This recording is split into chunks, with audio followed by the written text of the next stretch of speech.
China has brought into effect a sweeping new law this month that aims to promote ethnic unity. The legislation strengthens state control over ethnic minorities, including the Uyghurs and Tibetans, and it imposes penalties against violators, even those residing overseas. The law was overwhelmingly approved by delegates at the National People's Congress in March. The new statute is directed at heightening what it describes as a sense of community for the Chinese nation in order to achieve the great rejuvenation of the Chinese nation. It calls for the use of Mandarin Chinese as the primary language from before elementary school, promotes the Sinicization of religion, and also covers Taiwan and Hong Kong. It bans any acts that undermine ethnic unity or promote separatism. Overseas organizations and individuals will also be held liable. This and other clauses have drawn worldwide criticism. The day before the law took effect, 4 cross-party parliamentary groups in Japan, including those supporting Uyghur and Tibetan communities, issued a joint statement condemning the legislation. The statement criticized China's attempt to apply the law beyond its borders, saying it disregards the sovereignty of other countries, and called for the new law to be repealed. Representatives of Uyghur, Tibetan, and other communities living in Japan also held a news conference to denounce the law. We're being told to choose between giving up our identity and becoming Chinese or being treated as criminals and sent to prison. Either way, it's hell. Joining us in the studio is NHK senior commentator Oktani Ryuta. Ryuta, welcome to the show. Well, Ryuta, you've served as a correspondent in China for 11 years and have closely followed the country for decades. That's right. Ryuta, China's new ethnic law is quite extensive. Could you walk us through it? Sure.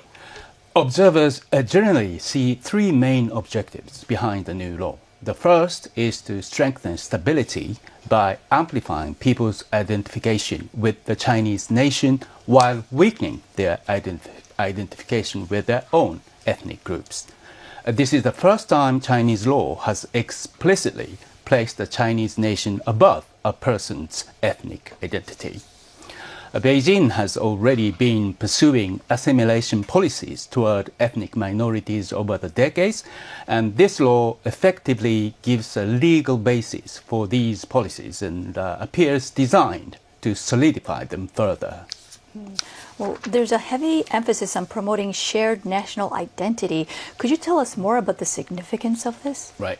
The concept of Chinese nation dates back to the final years of the Qin dynasty.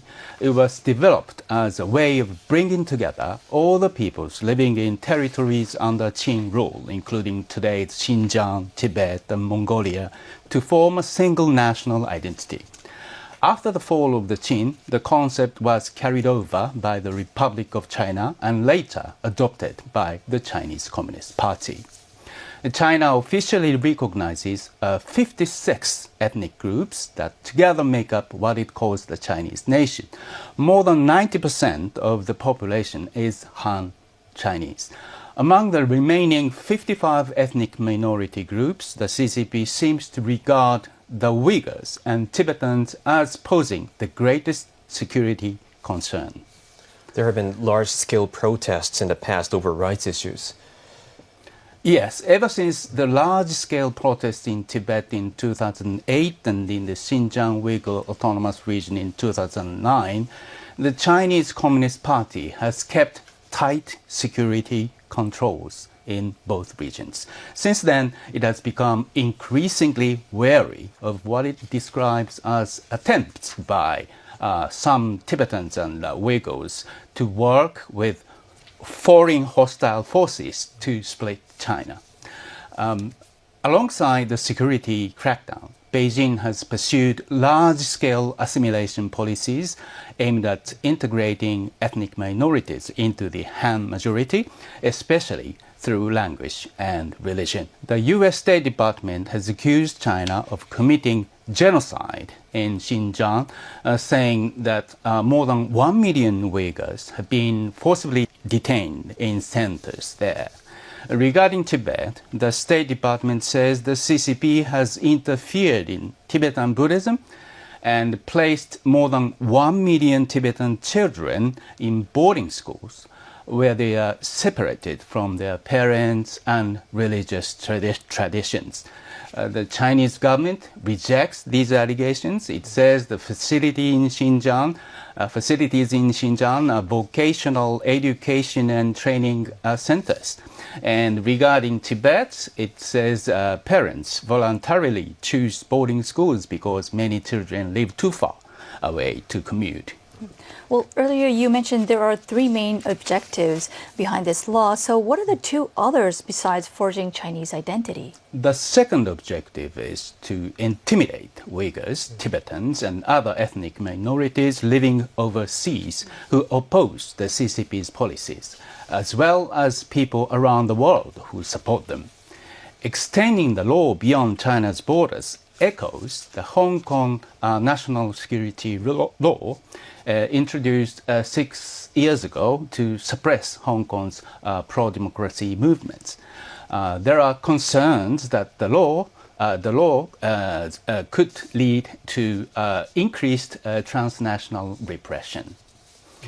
And thirdly, the law explicitly includes Taiwan and Hong Kong within its framework, suggesting that it is also intended to discourage resistance to Beijing's goal of unifying Taiwan with mainland China.